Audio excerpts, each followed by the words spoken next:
Yeah, that would be actually better. Yeah.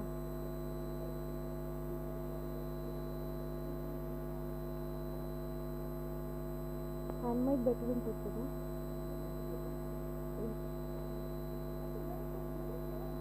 Yeah. ये उसकी जरूरत नहीं है. उसकी जरूरत नहीं है.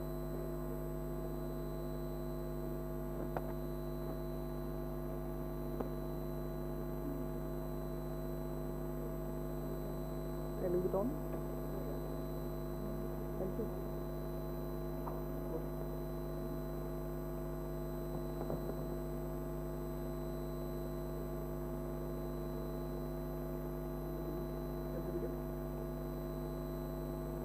Hello, am I audible? Very good evening, ladies and gentlemen. Thank you so much for coming here to the panel. And this is something that we've been conceiving for a while now, because when Arshia ji and I met the last time, we've been exploring this theme of India's new subaltern, and who forms the subaltern, and what's the definition of a subaltern? Is it something very definitive? Is it something more fluid? Who are the people who are dabbling with an identity crisis today? And what are the political equations looking like? You have the Prime Minister of India today reaching out to the Christian community recently, and then he invited people over to New Delhi. And then slowly you see the Pasmanda narrative also strengthening, whether it's in eastern Bihar, whether it's the Ghanchi Muslims of Gour, or whether it was during the Telangana campaign, for instance, where the Prime Minister met with several community leaders.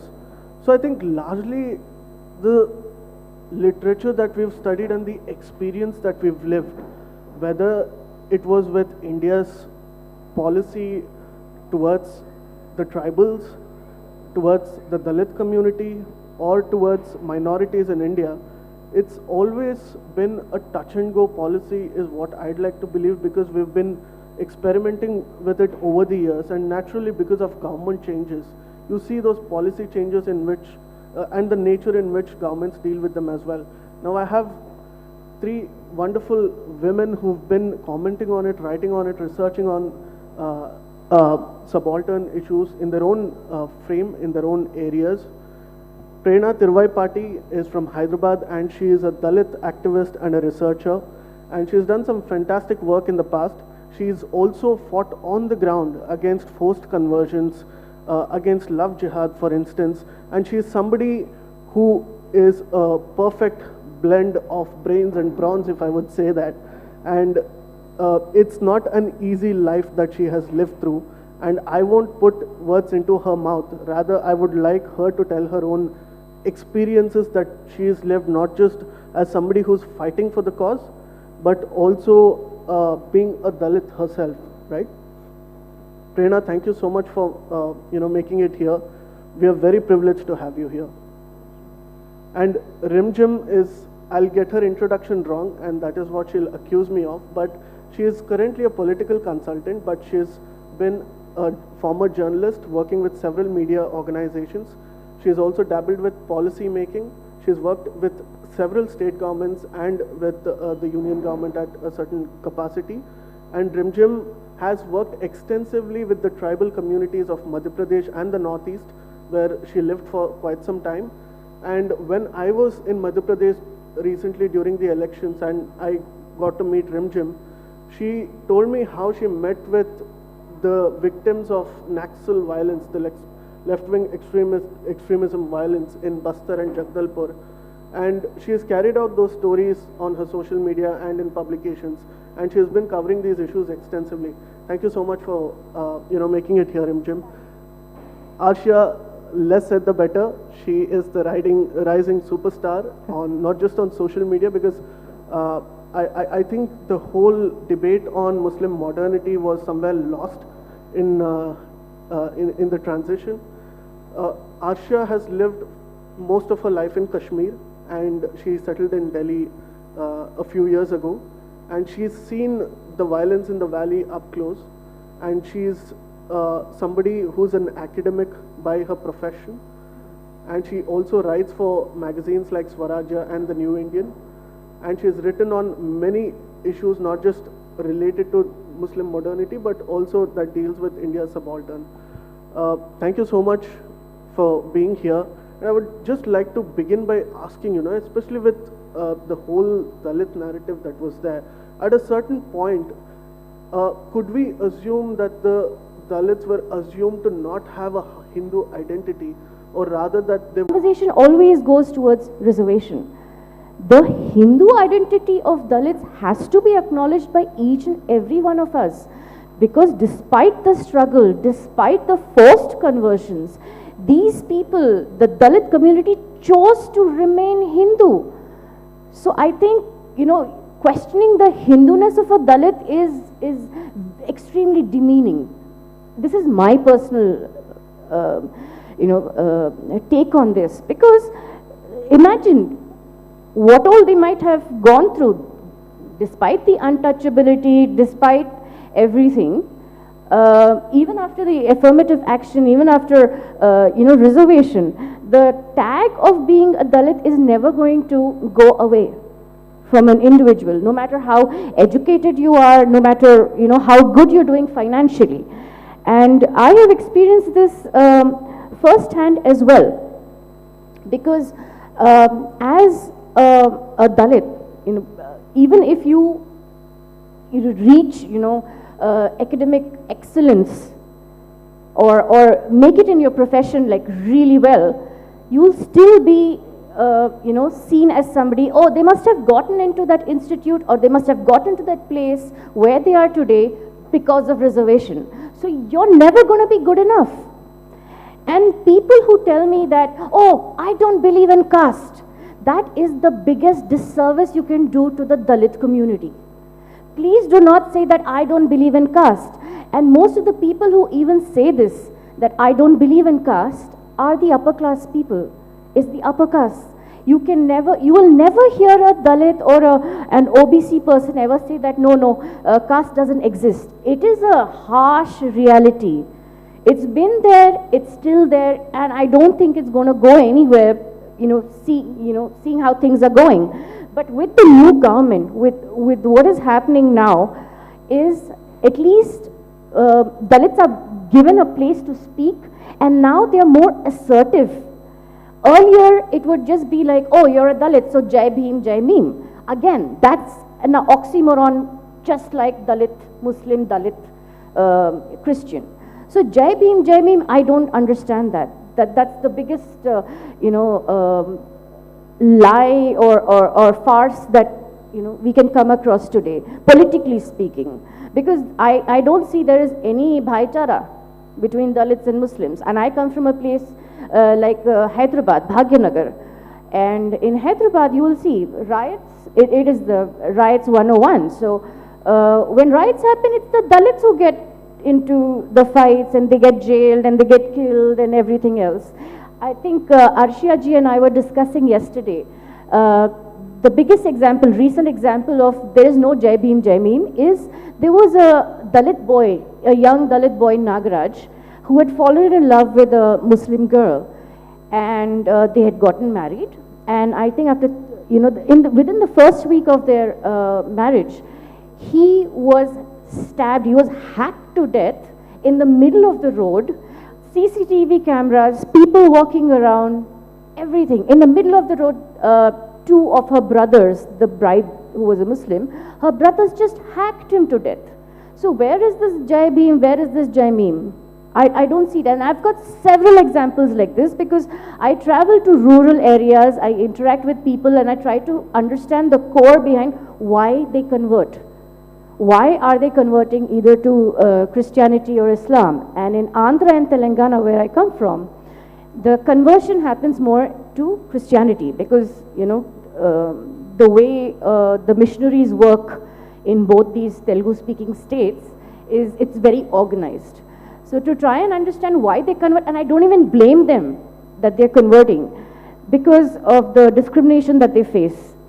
These are like rural areas where they face the discrimination even today.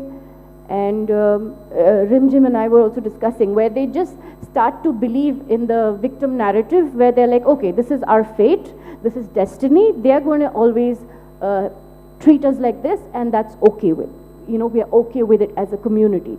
So, sure. Yeah, so before I wrap up, I just wanted to say that, please do not, if you really want to help Dalit community, please do not say that you don't believe in caste, because for us it is a reality. And also questioning somebody's Hinduness. I mean, Dalit and Hindu should be synonymous with each other, because despite everything, we've chosen and we are proudly Hindu. It's just those few people who convert, and they should not be considered Dalits anymore once they convert. So that's my take on it. Thank you, Sharan. Thank you so much, Prerna. I think one point that you brought towards the end is that the fact that some of the unfortunate atrocities that the community has faced has led them to either willfully or be forcefully converted, and that's something that you do not just see across the underprivileged communities of the Hindu society, but also among tribals, for instance. And Rimjhim has some very interesting anecdotes to share, from Madhya Pradesh and the Northeast. So when you're dealing with a duplicity of a personal, social, and a religious identity, and people have been manipulated over years, whether it's by the, many invasions that have happened, Northeast, for instance, and those fault lines are very much alive even today. Maybe it's healed to a certain extent, but there are interesting developments which you have noticed. For instance, the RSS's Vanvasi Kalyan Ashram has been doing some phenomenal work in the tribal areas, and you can see that what we call robe reversal, happening there. So, can you share a few experiences from what you've observed with your time there? Sure. So, as you mentioned about Vanvasi Kalyan, I have noticed a similar pattern even in tribal areas of Bastar, for that matter. I'll start with an anecdote, because most of the times when we talk about Naxals, we think that everyone who's associated with Naxalism has voluntarily chosen to be. And we do not realize that how much of, I would say, lack of choice has been involved in that. So I was trying to talk to a lot of people who have chosen to become a commoner and have left Naxalism. And I met a few young people who are married now. So according to Naxalism, the law is that you have to be like celibate, practice celibacy all your life. And to ensure that, they actually call doctors, get your vasectomy done, so that you're not able to reproduce. Because the idea is that the moment you have ambitions of living a better lifestyle, you will leave Naxalism and you will be more pro-development, because you will have ambitions coming through. So there are couples which actually met during Naxal camps and they fell in love. They tried eloping, but there was no space for them to. And after eloping, now they've gotten married, they are living in Raipur, Jagdalpur and areas like those. And today, the government has helped them to reverse the vasectomy. But out of 100 of such couples, only 2 or 3 have able to basically kind of conceive and take the generations forward. So first of all, the idea to understand that not everyone who we see is voluntarily choosing to be there. Most of the people are the victims of miscommunication, or I would say rather non-communication. Because there is a narrative which is very much set in stone, which says that if the government comes, they are going to destroy our houses. Whereas when you talk to a person, I was talking to an activist, and I was trying to understand that what could be the best way to counter Naxalism. He said, build a road. I said, okay, but how? And then I went on introspecting it. Actually, that's the best way to counter Naxalism. Till the time it's a jungle, there's a crooked road, you are living like they are living their own lives, it's a different story. But as soon as there's a road, they know there's a way to reach to the urban areas. They know to reach there, they now need a bicycle. From bicycle, there would be like a very human instinct to transfer, like upgrade to basically, a motorbike or something. And as soon as you have these wants to participate in the development of the community, you forget that you cannot do that, being an axle. For a very long time, I come from Madhya Pradesh and I grew up reading these stories that I'm sure you must have read these headlines where it says that there was, I would say, a conflict between the CRPF gang and Naxals. 14 people were killed from here, 16 people were killed from there. The entire narrative for the media ends there. But what are, I would say, the intricacies involved over there? Because the people who've been killed, they had their own families to take care of. Those families have been dismantled. In fact, I ended up meeting a family. The father was a policeman killed by Naxals. He had 2 wives. So polygamy is very much accepted in tribal culture, and it's very much practiced by husbands as well as by wives. So he had 2 wives and he had 2 kids from both wives. Both wives fell ill after he passed away, and the wives passed away like later on. One kid was 2, the other kid was 6, one was 14 and one was 12. They were taken away by missionaries, and the kids don't even know their own siblings today. I met all 4 of them. This is the level of dismantling of families we are talking about when we talk about encounters. Recently, 7 years back, you must have seen there's a huge, I would say, tumbling in the number of, plunge in the number of people who have been choosing to be Naxals. The reason is very clear. The government came up with this very innovative, in fact, there's this IAS officer called Abhishek Pallavji. He did a very interesting experiment. He started saying that I'm not going to basically surrender anyone. In fact, he is one interesting person. He's also a surgeon. So he was chasing a Naxal, and the Naxal was not stopping. So he shot the Naxal in the leg, took the Naxal to the camp, treated the Naxal, and dropped him back. So he said that I am not going to encounter anyone because I understand these people don't have a choice at this point. So he ran a pilot, and he said that I'm going to kind of set up camps, and in these camps we will motivate these people to surrender. The moment they surrender, we will take them to, I would say, rehabs, and after rehabs they are giving dorms, they are living in dorms, and they were supposed to be basically taken up for, I would say, patrolling jobs, because they already know how to shoot, they already know how to do security work, so on and so forth. You will be extremely pleasantly surprised to know that within 6 days, he was able to get 200 Naxals to surrender. And that's a huge feat. I mean, these are the things we have never tried, and I kind of think that this is a preventive policy. And why I call it a preventive policy? Because you are stopping their kids from becoming Naxals in future. You are preventing an entire generation, because this goes on for generation and generation and generation. So the thing is that I attribute a lot of things when we talk about struggles, we forget that what exactly are the kind of struggles they are going through. And exactly what Prerna ji was talking about, that we have to understand these intricacies. Yeah. Right. A few things that I take away from this is Rimjhim, very interesting, is that there is a commonality in all the struggles that you see, which is that there is an insider-outsider perspective to every conflict, whether it's a social conflict or it's a hand-to-hand combat that you see. In the Northeast, that was the case when the British entered. That's the case. Kashmir is a classic example also, where the narrative, even Bangalore city has that perspective of insider and outsider, right?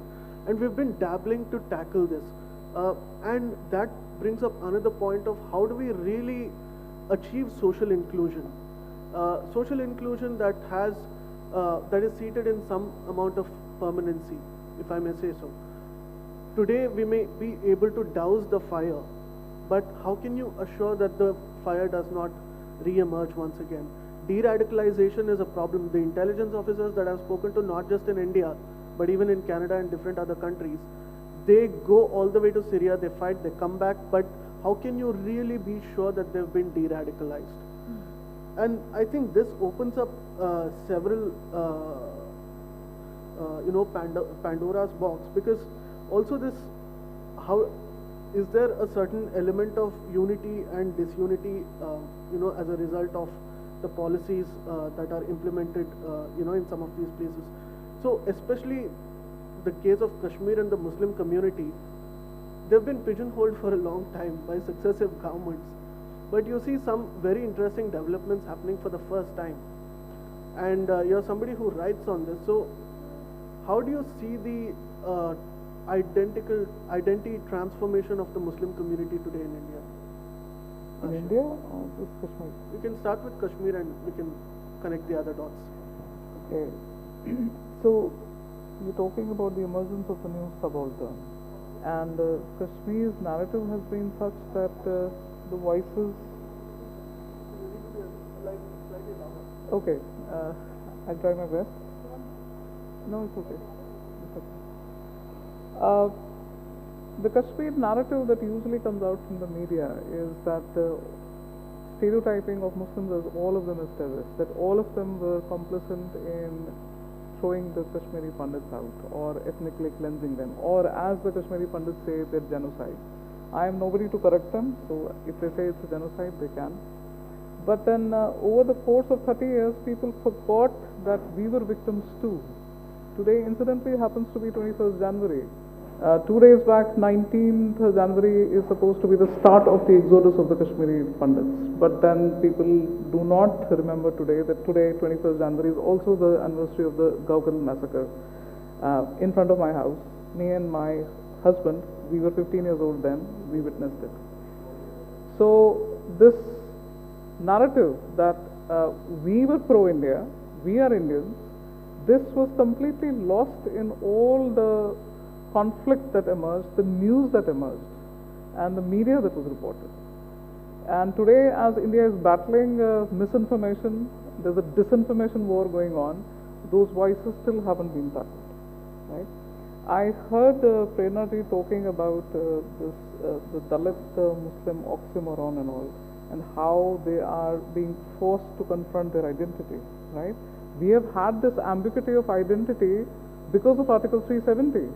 And the year it was abrogated is when it became clear to the youth, because now we are working for the youth, we are not worried about the older generation. It's becoming clear to them that they have a connect to the Indian civilization, and the narratives are changing on the ground.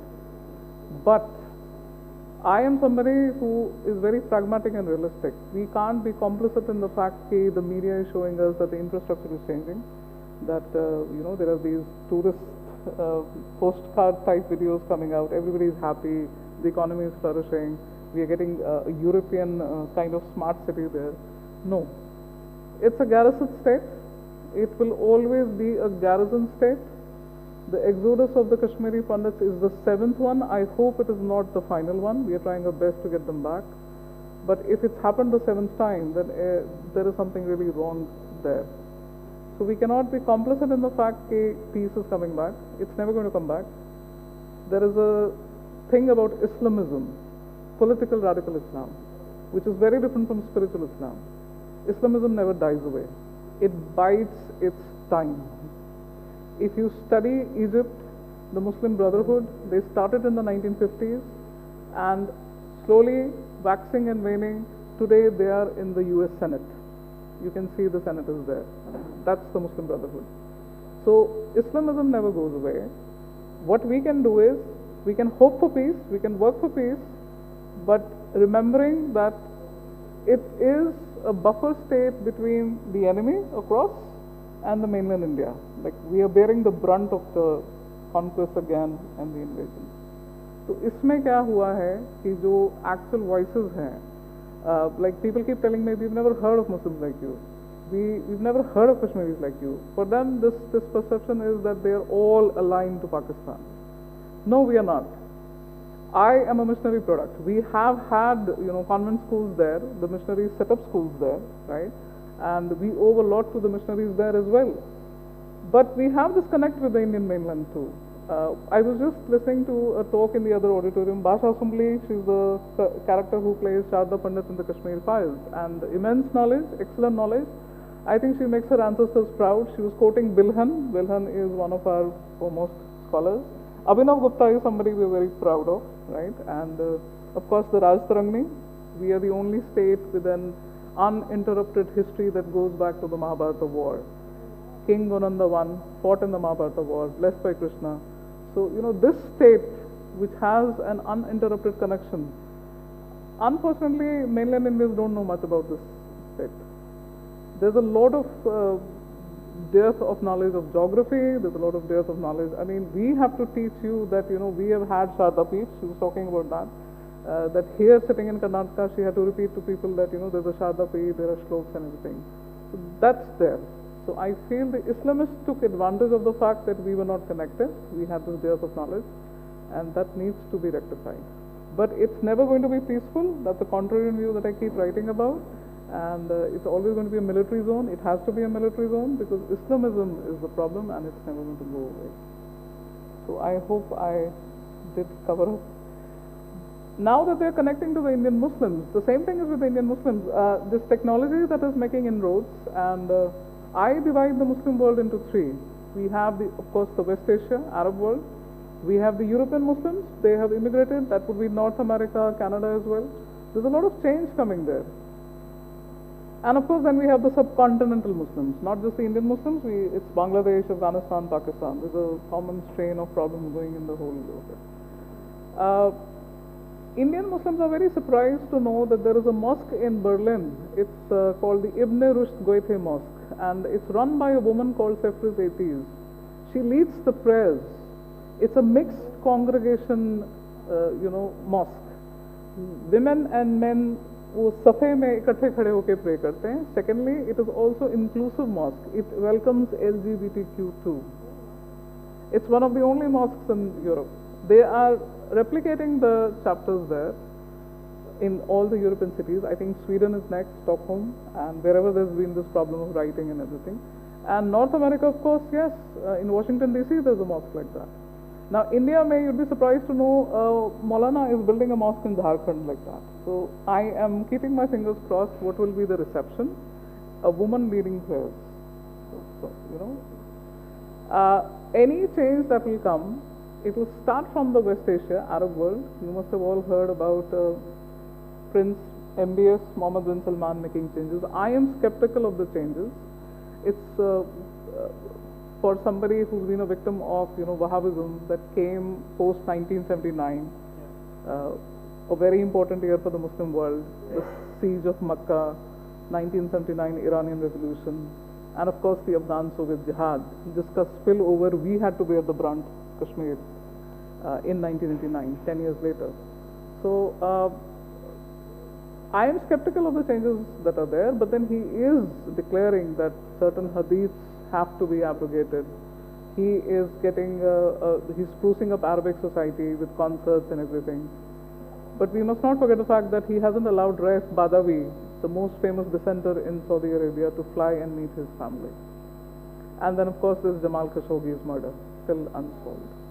So we take it with a grain of salt that he is at least declaring that, Wahhabism is not the correct way.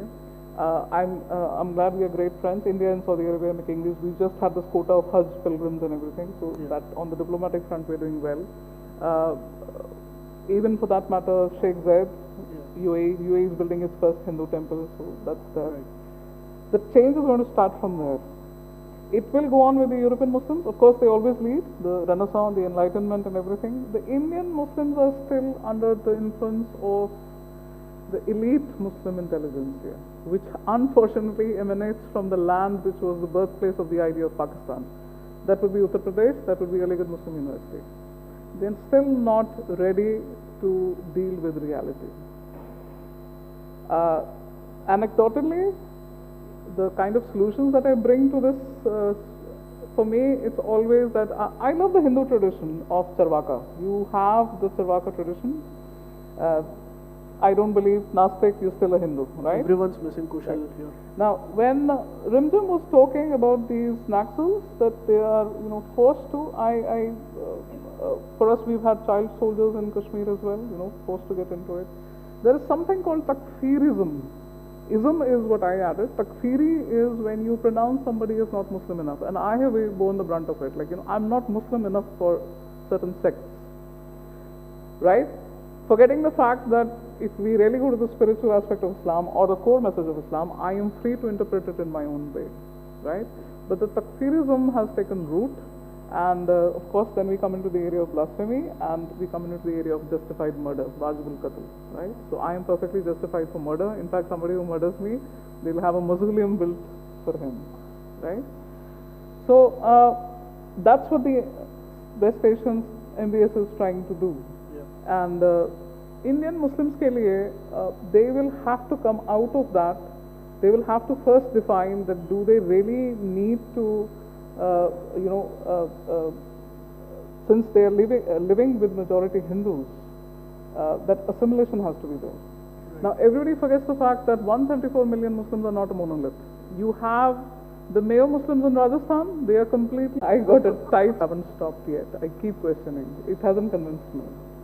This is a revisionism by Christopher Luxemburg. He had to do it, the name itself is a pseudonym. वो अपने नाम से नहीं छपा पाए हैं ये scholarship. The book is available on Amazon, you can get it. And this is what he says, that if you read the text by a Syriac, Aramaic reading, you will find a lot of verses have been, added later. So, I think most of you know Ayaan Hirsi Ali. She's very controversial in the Muslim world, and she was the first one to get up and say, because she's an FGM victim, female genital mutilation. She's a victim of that. So obviously she would have denounced Islam. First, today so she says different things. She has evolved. She says there are peaceful verses and violent verses. But earlier she was full of anger, and she said, it's completely hogwash.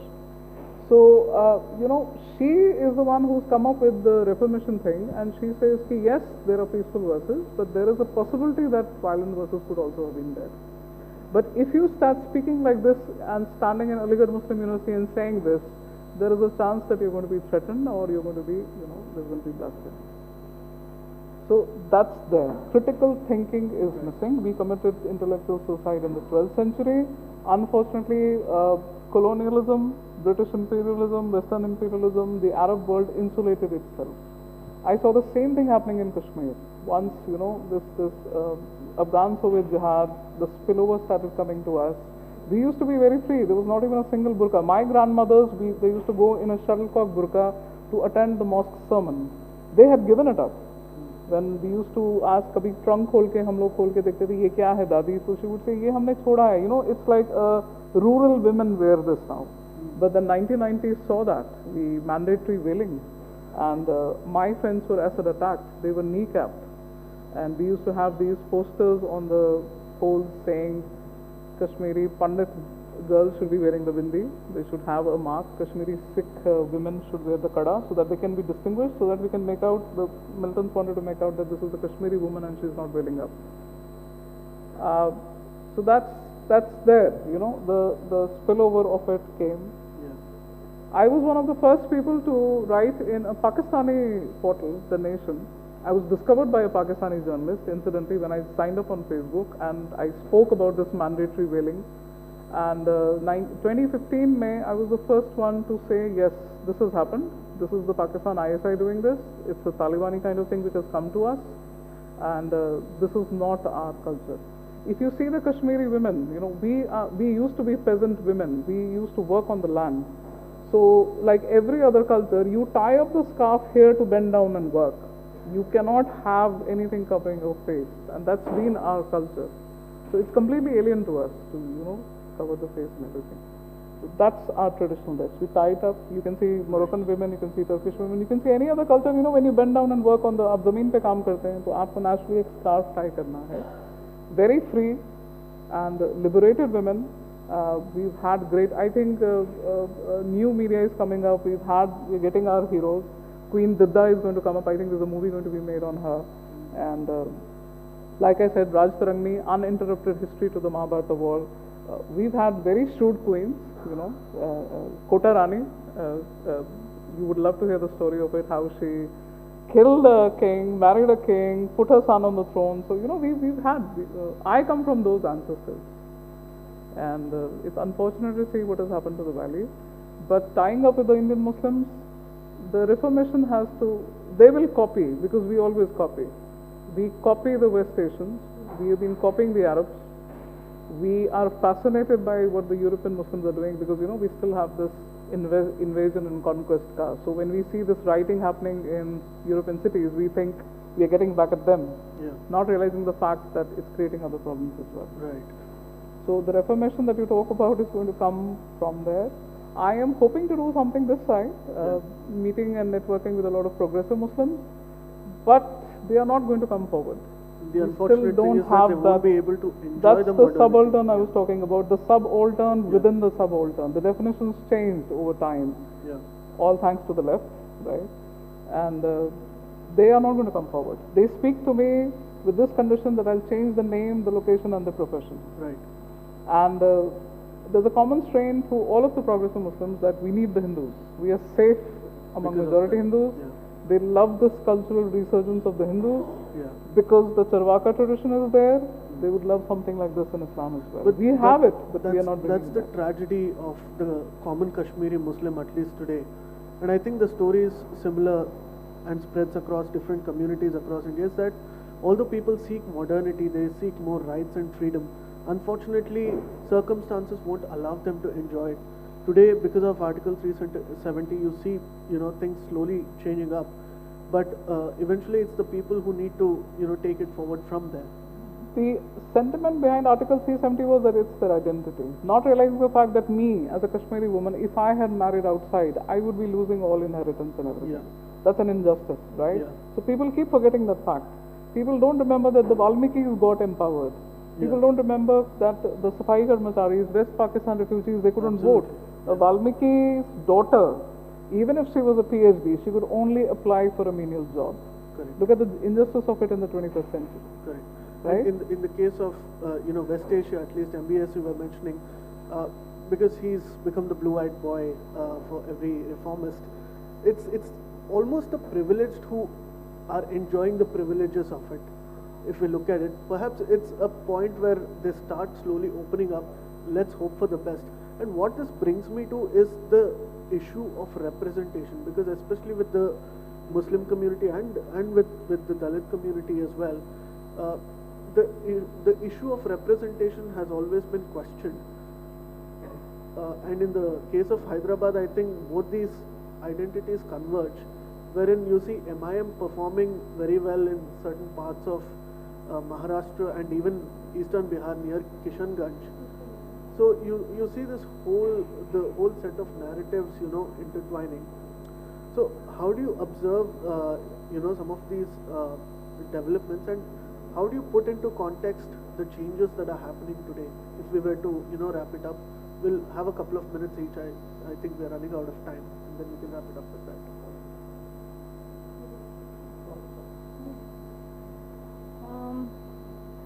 So the thing is, representation within the Dalit community has always been a challenge. So if you can see, we've never had, other than politics, if you see, we've never had a cabinet secretary who was a Dalit. The number of, judges that you have in the High Court and the Supreme Court, you can just count them on numbers. The reason you need to have the representation is of Dalit community is in these law-making and policy-making positions, because it takes a Dalit to understand what another Dalit is going through. Unless all the time, even there, if there's Professor Kancha Elia, he calls himself a shepherd. He's not a Dalit. Why are you speaking on behalf of Dalits? So he's supposed to be an academician, a scholar, and the go-to person when it comes to Dalit studies. Why him? He's not even a Dalit. You don't understand what the whole thing is about. But the representation from within the community has to be there, because if you want to create a change and get to know that people are not converting because of perks, Christian conversion, the crypto Christians that we have, it's a menace. The reason this is happening is because there is no change coming out from within the community. Like I said first, it's very difficult to find a place on the table. Forget about the table, even a place to put in the door. It's difficult. How many people who are there who are Hindu and proud Hindus and Dalits who will actually come up and say, we are Hindu, we will remain Hindu. Yeah, so representation is really, really important. So, in the case of what's happening with India's tribe today, what do you think has changed? Because I think that's one space where we can identify a lot of social changes. What's really worked right for us, and what's the road ahead for us? Because I think largely, even in terms of policy, it's been determined by successive governments. Ever since, even if you want to talk post-independence itself, the government had to think about how the average Indian tribal has to be dealt with or governed, whether he has to be governed in the first place or has to be left alone. So why did we go through such a dilemma, and is there a certain amount of clarity that we have in terms of understanding the community better perhaps today? I think there's a very interesting thing that I think you have also noticed since you have worked on ground, which is sometimes when we see things through our lens and we think that this is the kind of development that person need, maybe that person is not in the need of that. I mean, when I was working with Times of India, I was doing a story on tribals, and the entire aspect was to understand why there are no graduates in tribals. And my editor kept asking me for literally 6 weeks that get me the impact. What if they study? What happens after that? And he was thankfully not convinced by any logic that I threw. It was only after I went to Indira Gandhi National Tribal University that I understood that maybe they don't need a degree like us. They need to do things that they could, in which they can actually halt their own migration. They don't have to leave their own communities, and at the same time, they are able to develop in some way or the other. Now that I see with the policies a lot these days, reason being, if you see, it's very difficult to change a tribal mindset. I mean, we talk about swing voters all the time, but tribals are never swing voters. It takes a lot, we change frequently because we are exposed to media, social media, narratives. But I'm talking about a place where in 2020, no one knew during the peak of the COVID that what is COVID. How are you going to penetrate there? People still say Indira Gandhi is a prime minister. We don't know Modi, but we know Chawal Wale Baba. Who's Chawal Wale Baba? Chawal Wale Baba is Raman Singh. You tap into the needs. You don't have to build. I know this is like a very unpopular opinion, but you don't have to build toilets. I'll tell you why. Because when I went to when I went to Bastar, they used to unlock the toilet for me. They've never used the toilet. Even if they existed, they never used it. Probably there should have been, some kind of a training for that. So you need to understand 10 policies that you bring through, probably 8 policies will hit them. And that clearly reflects in the kind of decisions we've been seeing, in the kind of, and what could be a better way of judging this than electoral politics. So when you see elections, you see that tribals have been, looking for what they've gotten with respect to policies, with respect to representations. How many local leaders are there who are visiting? And I think that has changed a lot over a period of time. All the elections that we've seen, Chhattisgarh, to our surprise, was with BJP. BJP is ruling in more than 4 states in Northeast at this point, is in itself very much reflective of the fact that if you put policies in place which they really need, the food, basically things like, building more aspirational districts in tribal regions, kind of promoting things like Maua for exports, because that's where, benefit comes from, or maybe digital India. That's where you actually do something that they really need, and at the same time that will definitely show you an impact in the electoral politics. The case of Madhya Pradesh recently, since the elections got concluded, is a classic case because you saw the gender identity step forward and break the barriers, so to speak, right? Because when I was in Budni, Shivraj Singh's constituency, he was particularly popular among the women, and I've gone across talking to several women, and I've written about this in Swarajya too, and they were from different caste backgrounds and economic backgrounds as well, and all of them said that their life has similar struggles because somebody has to put their daughter to school, somebody cannot work because their husband is economically dependent on their husband and he does not have a job. And today you see, because of governance directly aimed at women, and I think to a small extent at least, whether we are talking about abolition of triple talaq or different reforms that successive governments are trying to bring in, how do you think these identities have dabbled with each other? And in the case of representation, for instance, like just now when I was driving to the venue, one of my I met a person who's from Rajkot. He's a Muslim there, and I asked him, what do the Muslims of Gujarat today think like? And he said that it's very unfortunate because even if they want to support a certain change in the system and a mindset, it does not allow them because it's become almost habitual. And the reason is, first he said that obviously being Muslims, you are told who to vote to, whether it's one party or the other. And on one instance, one of his relatives was detected with cancer, but thanks to some government scheme, she could afford Amrutam card, is it? Yeah.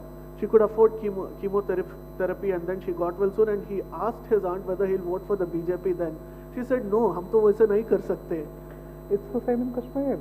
After 2019, a lot of schemes were distributed among the people. Even today, if you go and you ask them that, are you benefiting from the, the BJP schemes and all, the senior citizens are getting money in their accounts, right?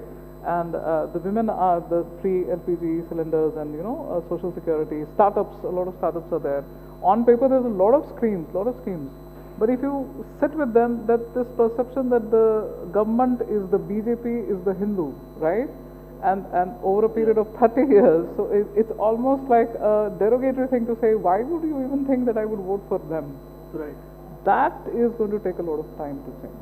So it's almost a taboo that exists, and it's going to take It's taboo. some time. You can't, it automatically equates to BJP, Hindu and India. Right. So, for 30 years they were like, we are not going to be with India. Right. Regardless of what the changes are, some problems continue to exist. I think that's what we take away. Unfortunately, we are out of time. Do we have time for questions? No? Okay. Just one question. Erand Nimsha. In our defense, we can take it outside? Okay. So I think in Harite Katte we can continue this, right? We'll take this outside. Obviously, Arshia...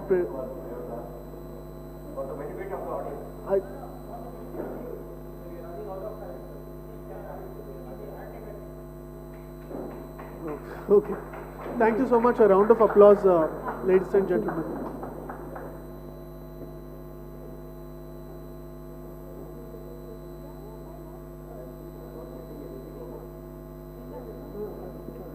Yes, thank you very much. Now, it is a time for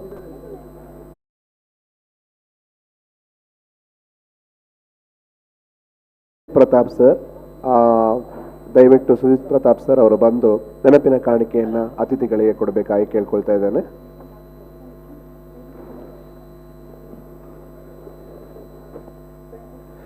ಈಗ ಆಡಿ one ನಲ್ಲಿ ಕೊನೆಯ session ನಡೀತಾ ಇದೆ. 4 ಗಂಟೆಯಿಂದ 4:45 ಸಾಹಿತ್ಯಾಭಿಮಾನಿಗಳು ದಯವಿಟ್ಟು auditorium 1ಗೆ ಹೋಗಿ ಅಲ್ಲಿ ನಮ್ಮ ಸೆಷನ್ ಅನ್ನು ಸೇರ್ಕೊಳ್ಬಹುದು. ಅದೃಶ್ಯ ಮಾಧ್ಯಮ ಸಾಧನೆ ಮತ್ತು ಸವಾಲುಗಳು, ಇದರಲ್ಲಿ ಪ್ರಕಾಶ್ ಬೆಳವಾಡಿ, ಪರಮೇಶ್ವರ್ ಗುಂಡ್ಕಲ್, ಸುಧಾರಾಣಿ ಅವರು ಭಾಗವಹಿಸಲಿದ್ದಾರೆ.